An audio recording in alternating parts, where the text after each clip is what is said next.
अब हम लोग एक ऐसे डायनामिक लीडर की बात करने वाले हैं जो मनुवाद की कमर में कील ठोकने का काम करते हैं। आप लोग समझ गए होंगे, नाम है उनका वामन मेश्राम। यानी कि कोई भी बात सीधे तरीके से नहीं समझाते हैं, पहले क्वेश्चन मार्क खड़ा करते हैं, उसके बाद बात को शुरू करते हैं। क्या कहना चाहेंगे अभिषेक जी, वामन मेश्राम के बहुजनों के महाराष्ट्र के अंदर बहुत ज्यादा फॉलोवर्स हैं। अभी उत्तर प्रदेश में भी वह लगातार चुनाव लड़ने की बात करते हैं और कई चुनाव उन्होंने लड़े भी हैं। किस तरीके से देखते हैं वामन मेश्राम के बहुजनों के हित के कितने हितैषी हैं, कितने आगे बढ़ा सकते हैं बहुजनों की राजनीति के लिए, क्या कहना चाहेंगे? देखिए, अगर वामन मेश्राम जी के बारे में मुझे कुछ कहना हो तो मैं एक लाइन में उनके बारे में ये कहूंगा कि he is a friend of Brahmins, he is a friend of ब्राह्मणवाद। ये ब्राह्मणवादियों के, मनुवादियों के ये दोस्त हैं। हालांकि इनका आप जब भी कोई भाषण सुनेंगे तो ये मेरे विचार जो मैं कह रहा हूँ और इसमें और इनके भाषणों में बड़ा कंट्राडिक्शन दिखाई देगा। जी। लोग ये बोलेंगे नहीं भाई आप तो इनके खिलाफ बोल रहे हैं।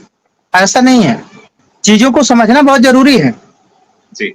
क्योंकि अगर मैं किसी को ये बता रहा हूं कि आप गलत हो तो ये बात तो सही नहीं है कि मैं किसी को गलत बता दूं। अगर किसी को मैं गलत साबित करना चाहता हूं तो मुझे ये साबित करना पड़ेगा कि सही क्या है। सही क्या है, डेफिनेट। 1975 में इन्होंने बामसेफ ज्वाइन की, 1975 में, और मान्यवर साहब ने बामसेफ बनाई और जिन सिद्धांतों के साथ बनाई और जिन लक्ष्यों को हासिल करने के लिए बनाई, उन लक्ष्यों को शायद वो बामसेफ के लोग शायद बहुत अच्छी तरह नहीं समझ पाए और 83-84 में ये बामसेफ जो है टूट गई, या मान्यवर साहब कांसीराम को धोखा दे दिया। तो मान्यवर साहब को धोखा देने के बाद ये बामसेफ एक रजिस्टर्ड बामसेफ बनी। और आप जानते हैं कि रजिस्टर्ड बामसेफ वाले खेमे में जो लोग हैं उनमें वामन मेश्राम का भी नाम आता है। और बाद में वामन मेश्राम उस रजिस्टर्ड बामसेफ के अध्यक्ष भी बने और आज तक बने हुए हैं। हालांकि इनकी भी बामसेफ जो है समय समय पे अध्यक्ष के मामले में, अध्यक्ष की मांग पे जो है टूटती रही है और आज जो बामसेफ है वो कितने धड़ों में बट चुकी है, शायद बहुत कम लोगों को ये बात पता होगी।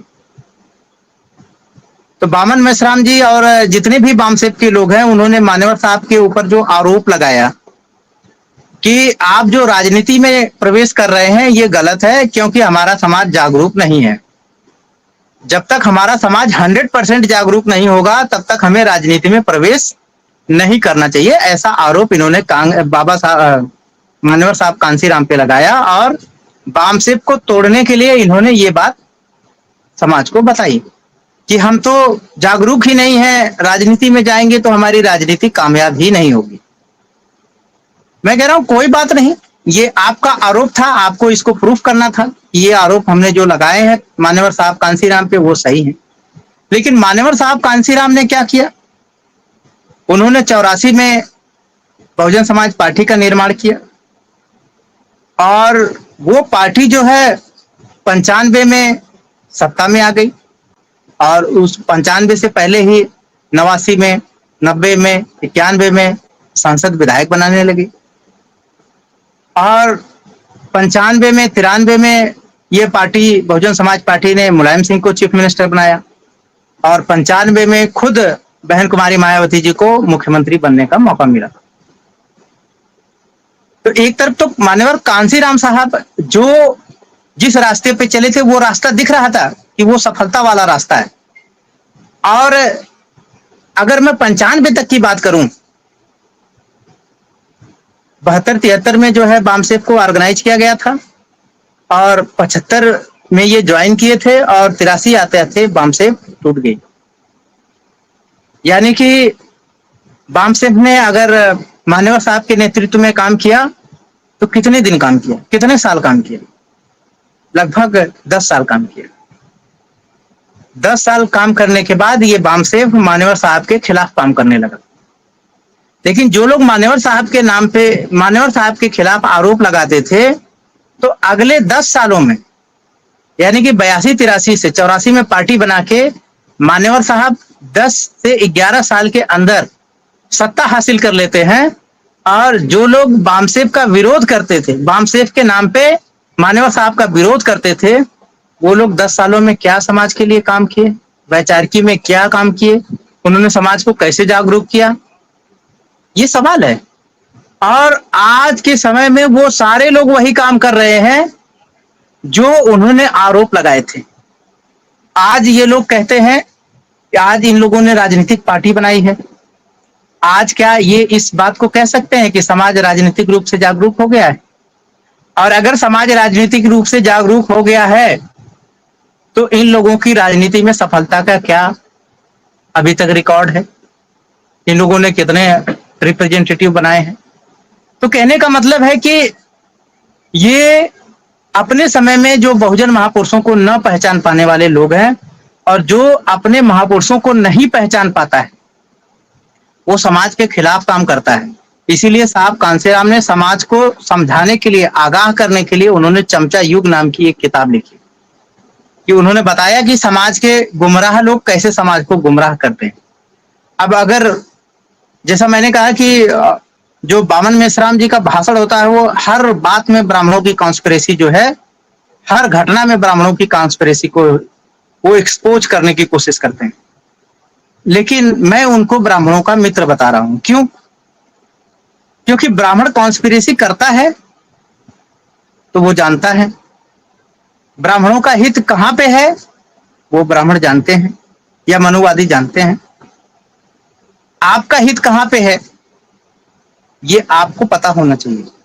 जब मान्यवर साहब को पता है कि समाज का हित बामसेफ में है तो उन्होंने बामसेफ को क्या है आगे बढ़ाने की कोशिश की।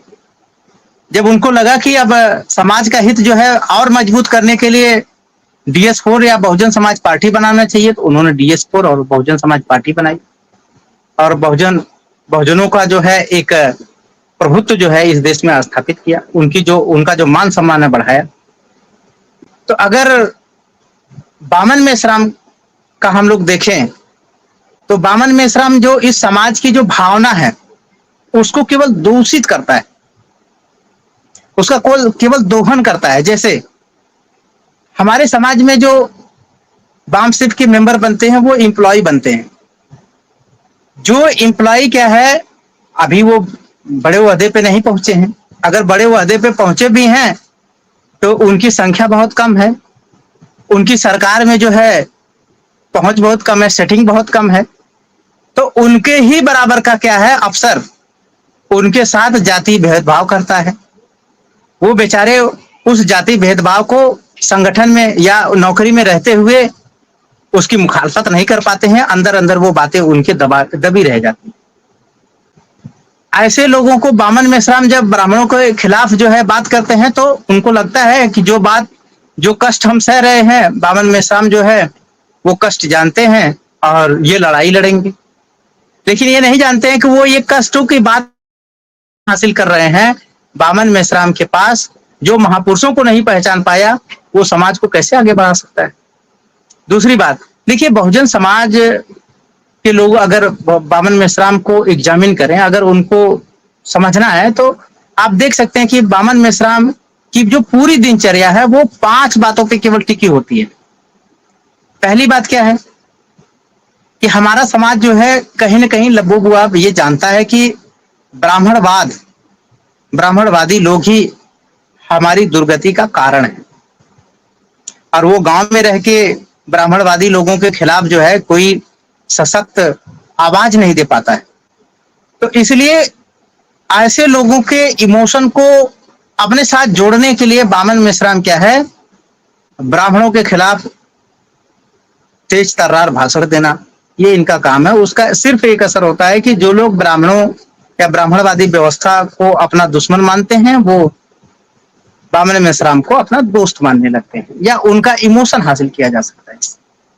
दूसरा, बामन मेश्राम क्या करते हैं, उनको पता है कि हमारे समाज के खिलाफ ना एट्रोसिटी होती है। कोई ऐसा देश नहीं है, देश का कोई ऐसा प्रदेश नहीं है, ऐसा जर्रा नहीं है, ऐसा जिला नहीं है जहां हमारे समाज के ऊपर जातीय भेदभाव न होता। अब जाति भेदभाव होता है, समाज देखता है कि भाई कोई जाति भेदभाव के खिलाफ जो है हमारी बात करे।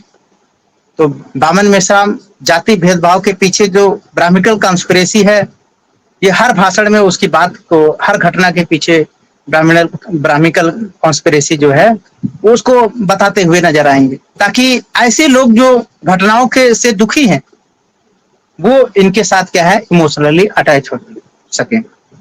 तीसरा ये काम का क्या करते हैं, चूंकि ये संगठन चलाते हैं, अब संगठन चलाने के लिए संसाधन की बात, और जो हमारे पढ़े लिखे कर्मचारी हैं उनके दिलों की धड़कन जो है रिजर्वेशन है। बामन मेश्राम जो है कर्मचारियों के बीच में रिजर्वेशन की भी बात करते हैं, ताकि इन कर्मचारियों के इमोशन को क्या है अपने साथ जोड़ा जा सके और इनसे वो संसाधन हासिल किया जा सके जिससे इनको अपने कार्यक्रम को आगे बढ़ाया जा सके। तो रिजर्वेशन की बात करेंगे। ये चौथा बात क्या करेंगे, इनको पता है कि बहुजन समाज पार्टी इस देश में अंबेडकरी आंदोलन को सही मायने में चला रही है, आगे बढ़ा रही है। तो इनकी पूरी कोशिश होती है, क्योंकि जब तक बहुजन समाज पार्टी इस देश में है तब तक इनको जो है बहुजन समाज में जो ये प्रभुत्व चाहते हैं, जो ये जिस तरह की लीडरशिप चाहते हैं वो इनको हासिल होने वाली नहीं है। तो ये फिर बहुजन समाज पार्टी की नीतियों की आलोचना करना शुरू करते हैं, ये बताना समाज को शुरू करते हैं कि बहुजन समाज पार्टी अंबेडकरवादी पार्टी नहीं है, अंबेडकरवादी नीति उसके पास नहीं है। ये समाज को फिर गुमराह करने की कोशिश करने लगते हैं। समाज इनके भाषणों में आप देखिएगा तो फिर चौथा पॉइंट आपको यही मिलेगा। पांचवा पॉइंट क्या है, इनको पता है कि बहुजन समाज पार्टी की नीतियों के बारे में लोग जाने कि न जाने या न जाने, बाबा साहब अंबेडकर के विचारों को लोग जाने या न जाने, लेकिन उनकी अगाध श्रद्धा जो है वो बहन कुमारी मायावती जी के साथ है। तो बहन कुमारी मायावती जी के साथ जो इमोशनल जनता का कांटेक्ट है, जो इमोशनली लोग बहन कुमारी मायावती जी को अपना लीडर मानते हैं, उनको कुछ नहीं चाहिए, उनको बहन जी को चीफ मिनिस्टर प्राइम मिनिस्टर बनते हुए देखना है। ऐसे लोगों के इमोशन को डाइल्यूट करने के लिए, इमोशन को खत्म करने के लिए ये फिर क्या बताएंगे कि बहन जी के चरित्र पे उंगली उठाना शुरू करेंगे, बहन जी के जो निर्णय है उन पे निर्णय उठाना शुरू करेंगे, बहन जी के ऊपर जो है ब्राह्मणवादी होने का आरोप लगाने लगेंगे। तो ये अगर आप देखेंगे तो ये इनका जितना भी भाषण है, इसमें अगर आप उसका सार तत्व ढूंढेंगे तो ये 5 बातों पे इनका पूरा जो है कैंपेन चल रहा है, पूरी बात इनकी चल रही है। और सवाल ये है कि क्या बहुजन महापुरुषों ने क्या इन 5 विचारों के माध्यम से इस बहुजन आंदोलन को मजबूत किया है, या उन्होंने बहुजन विचारों को इंप्लीमेंट किया है, बहुजन महापुरुषों के विचारों को इंप्लीमेंट किया है। तो ये जब आप बहुजन महापुरुषों के विचारों को इंप्लीमेंट नहीं करते हैं, दूसरों के नीति पे, दूसरों के जो है ऊपर केवल ध्यान रखते हैं, इसका मतलब है कि आप जो है आप बहुजन आंदोलन का काम ना करके आप दूसरों को आगाह कर रहे हैं, दूसरों के साथ जो है समाज का एक क्लैश बढ़ा रहे हैं कि समाज जब क्लैश करेगा तो आपके विचारों की, आपकी जो है रेलेवेंसी बढ़ जाएगी। तो ये काम जो है ब्राह्मणवादी लोगों का है, मनुवादी लोगों का है। इसलिए मैंने बामन मेश्राम को ब्राह्मणवादियों का फ्रेंड बताया है। जैसे महात्मा गांधी को बाबा साहब अंबेडकर ने जो है बोला कि वो आपको 130 सीटें दे रहे हैं, तो आपको लग रहा है कि आपको बहुत फायदा होने वाला है। वो 130 सीटें नहीं दे रहे हैं, वो आपके पैर को पंगु बना रहे हैं। और ये बात हकीकत, बाबा साहब आपके लिए 70 सीटों का इंतजाम किए थे, लेकिन उस 70 सीटों से, उस 70 सांसदों से इस देश में जो बहुजन समाज है उनके हित जो है सुरक्षित रहते। लेकिन गांधी ने आपके हितों को छीन के आपके 130 सांसद दिए, लेकिन आपके 130 सांसद देखने में तो बड़ा भारी हैं, दुगना है, लेकिन 130 सांसद आपके किसी काम के नहीं है। तो यही स्ट्रेटजी जो है बामन मेश्राम की है, और कर्मचारी तबका हमारा नहीं समझा है। इसीलिए आप देख लीजिए, कर्मचारी लोग हमेशा कंफ्यूज रहते हैं, और जिस सरकार ने रिजर्वेशन इन प्रमोशन दिया उस सरकार की मुखालफत करते ये कर्मचारी घूम रहे थे, और जैसे ही सरकार गई फिर दूसरी सरकार ने इन कर्मचारियों को उनकी औकात दिखा दी। ये किसके विचार से हुआ? ये माननीय वामन मेश्राम जी के विचार से हुआ। दूसरी बात, इन वामन मेश्राम जी के जो सिपह सलार लोग हैं, जो कर्मठी नेता लोग हैं, ये 2024 के इलेक्शन में ये बता रहे थे कि संविधान खतरे में है, संविधान बचाने के लिए हमें भाजपा हराने वाली पार्टी को वोट देना है, समाजवादी पार्टी को, कांग्रेस को वोट देना है। इन्होंने दिलवाया, नो डाउट, उसके लिए इन्होंने प्रचार भी किया। लेकिन आपको बता दें कि कल ही माननीय सुप्रीम कोर्ट ने एक जजमेंट दिया है, 7 कॉन्स्टिट्यूशनल बेंच का 7 जजों का जजमेंट है, उसमें बोला है कि शेड्यूल कास्ट में जो क्लासिफिकेशन किया जा सकता है, शेड्यूल कास्ट में भी अगड़ा और पिछड़ा क्या है, उसकी संकल्पना हम ला सकते हैं, लाया है 7 जजों की बेंच ने। ये क्यों हुआ है? ये ऐसे ही लोगों के संविधान मजबूत करने से हुआ है, जिनको संविधान के बारे में कुछ पता नहीं है और संविधान पता करने चले थे। बहुजन समाज पार्टी को कमजोर करते ही आपके संविधान के ऊपर हमला शुरू हो गया। जी। ये लोग जो बताते थे कि बीजेपी संविधान खत्म करेगी, समाजवादी और कांग्रेस संविधान बचाएगी, आज आप लोग देख रहे हैं कि बसपा के कमजोर होते ही, बहुजन समाज पार्टी के कमजोर होते ही संविधान को कमजोर करने में केवल सरकार ही नहीं लगी है, बल्कि सुप्रीम कोर्ट भी लग गया है। अब आप कहां से संविधान की बात करोगे? तो ये जो बातें हैं, वो जब वही है ना कि साच कहे तो मारन धावे, झूठ कहे पतियाना, साधो देखो जग बौराना। जब हमारे महापुरुष बताते हैं ऐसे चमचों के बारे में, तो हमारे लोग बोलते नहीं, वो बोलता अच्छा है, उसका नॉलेज बहुत अच्छा है, वो फलाने के खिलाफ बहुत मजबूती से बोलता है। तब हमारा समाज इनके उन गुणों पे कोई क्या हो जाता है, फिदा हो जाता है, गुमराह हो जाता है। और जब गुमराह हो जाता है और जब गलती कर देता है, तो गलती का नतीजा होता है कि कभी रिजर्वेशन इन प्रमोशन खत्म होता है, और कभी जो संविधान की संकल्पना है, उसको जिसको संरक्षित करना है, जिसको बचाना है, जिसको मजबूत करना है, वही क्या है, उसमें उसके खिलाफ काम करने लगता है। तो ये ऐसे ही लोगों के कारण जो है हुआ है। जी, आज हम आपके लिए लेकर आए हैं बहुजन समाज की एक ऐसी किताब, कहीं हम भूल ना जाएं, एक ऐसी ऐतिहासिक किताब है जिसके अंदर आपको ऑडियो वीडियो देखने को मिलना है। ये पहली बहुजन समाज की ऐतिहासिक किताब है जिसके अंदर आप वीडियो भी देख सकते हैं। अब किताब के अंदर कैसे वीडियो देख सकते हैं ये मैं आपको पहले दिखा दूं। आइए तो हम देखते हैं। सबसे पहले आपने करना ये काम है कि किसी भी पेज पर मोबाइल द्वारा आप गूगल पे जाएंगे, और गूगल पे जाने के बाद आपको कैमरे का निशान नजर आता है। इस कैमरे पे आप क्लिक करेंगे तो ये QR कोड को स्कैन कर लेगा। स्कैन करने के बाद यहाँ पर आप देखेंगे ये लिंक आ गया। आप जैसे लिंक पर क्लिक करेंगे आपकी वीडियो चालू हो जाएगी, यानी कि आपको एक सटीक जानकारी मिलने वाली है, एक ऑथेंटिक जानकारी मिलने वाली है। बहुजन समाज की पहली ऐतिहासिक किताब है जिसके अंदर आपको तमाम महापुरुषों की जानकारी मिलने वाली है। आप इस किताब में देख पाएंगे तथागत सम्यक बुद्ध, जिनकी पूरी जीवनी आपको मिलने वाली है। महान सम्राट अशोक, जिनका जीवनी आपको इसके अंदर पूरी मिलने वाली है। संत कबीर दास, संत शिरोमणि गुरु रविदास, सम्राट मीर भोज, जिन्होंने इतिहास रचने का काम किया। गुरु घासीदास बाबा, वीरांगना झलकारी बाई, वीरांगना उदा देवी पासी, नागेली वीरांगना की कहानी, एकलव्य जिसका अंगूठा काट लिया था धोखे से, चोखा मेला हरिचंद ठाकुर, ज्ञानदीप छत्रपति शाहूजी महाराज, बिरसा मुंडा, ज्योतिबा फूले, माता सावित्रीबाई फूले, फातिमा शेख, EV रामास्वामी, स्वामी अच्युतानंद, बाबा साहब डॉक्टर BR अम्बेडकर, जिनका मूल ग्रंथ आपको इसमें छोटी सी किताब में मिलने वाला है। आप ऑडियो भी देख सकते हैं, वीडियो भी देख सकते हैं।